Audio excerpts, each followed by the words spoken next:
আসসালামু আলাইকুম। গতকালকে বৃষ্টি হওয়ার কারণে আমাদের এখানে প্রচুর পরিমাণ পানি জমে গেছে আর ফসলি জমি অনেক নষ্ট হয়েছে। আমি যে গত ভিডিওতে বললাম এটা বৃষ্টি না, এটা আসলে অনেক ঝড় উঠেছিল। এই ঝড়ের কারণেই আমাদের এখানে প্রচুর পরিমাণ ফসলের জমি নষ্ট হয়েছে। আমাদের ক্ষেতের পাশেই একটি পাটের ক্ষেত পুরাপুরি নষ্ট হয়ে গেছে।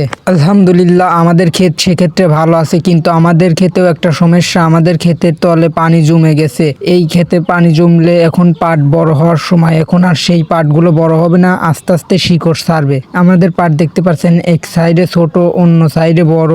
এইটা হওয়ার মূলত একটাই কারণ, পানি। এই পানির কারণে এক সাইডে ছোট, অন্য সাইডে বড় হয়। এক সাইডে পানি জমেছিল, অন্য সাইডে শুকনা থাকার কারণে এই ছোট বড় হওয়ার কারণ। এই যে পাটের ক্ষেতটা দেখতেছেন, এই পাটের ক্ষেতটা অতিরিক্ত ঝড় বৃষ্টি হওয়ার কারণে ভেঙে গেছে এবং শুয়ে পড়েছে, যা কাটার সময় অনেক কষ্ট হবে। এইরকম কাজ আমরা অনেকবারই করেছি, আমাদের সাথে অনেকবার হয়েছে, এই জন্য আমাদের এই অভিজ্ঞতাটা আছে। এই সকল কাজ আমরা আরামসেই করে ফেলতে পারি। আমাদের গরুর গোয়ালে যেহেতু বেড়া দেওয়া হয়নি, আমাদের ভাঙা হয়েছিল গরুর গোয়ালটা, এই জন্য গাছ কাটতেছিলাম গরুর গোয়াল বেড়া দেওয়ার জন্য। এই গাছ কেটে কাঠ ভাঙিয়ে আমরা গরুর গোয়ালের বেড়াটা দিয়ে ফেলবো। আমি কাটতে কাটতে যখন হাঁপায়া যাই, সেখন আমার বন্ধুকে বলি, বন্ধু তুই কাটে। তারপর আমাদের ঘাসগুলো কাটাগুলো দেখে নিচ্ছিলাম ছোট ছোট ভুসি আছে নাকি। ঘাসগুলো যদি ছোট ছোট করে কাটা থাকে তাহলে গরু একটা ঘাসও নষ্ট করে না। এই নষ্ট করার কারণেই আমরা ঘাস কেটে কেটে দেই। আমাদের এই যে লাল বকনা বাছুরটা দেখতেছেন, এই বাছুরটা হিটে আসছে কয়েকদিন আগেই, আমরা বীজ দিয়ে দিছি। ইনশাল্লাহ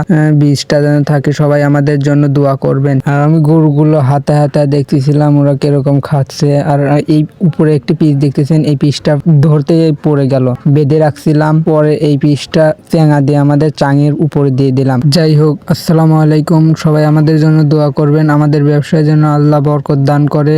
দেখা হবে পরের ভিডিওতে ইনশাল্লাহ।